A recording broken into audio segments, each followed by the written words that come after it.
Siapa yang tidak tahu serial animasi ini? Dengan penampilan karakter utama, seorang bocah perempuan kecil bertudung yang bernama Masa, dan seekor beruang besar sahabatnya bernama Miska. Tapi, siapa yang akan menyangka?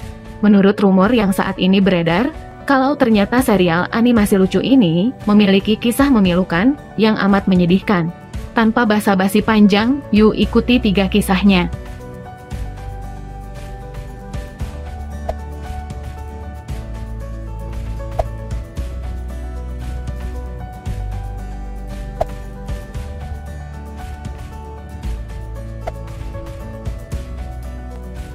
Yang pertama, Masa sebenarnya sudah meninggal 21 tahun yang lalu.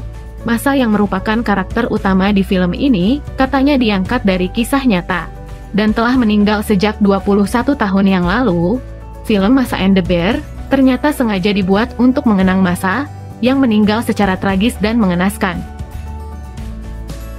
Yang kedua, Masa tewas akibat kelalaian orang tua. Waktu itu, Masa pergi bersama kedua orang tuanya untuk berkunjung di sebuah acara sirkus.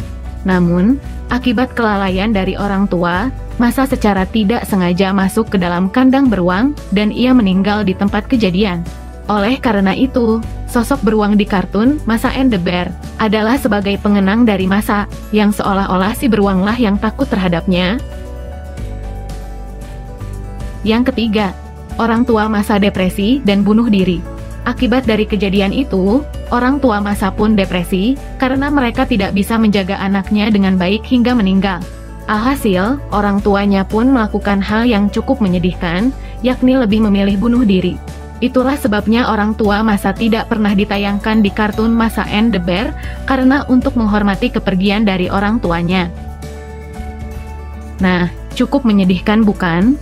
Tapi faktanya, Masa and the Bear adalah sebuah film seri kartun yang diproduksi oleh perusahaan animasi Rusia Animachort Animation Studio. Dan seri kartun ini berdasarkan dari dongeng klasik Rusia, dikutip dari Kominfo. Ternyata hanya dongeng saja ya.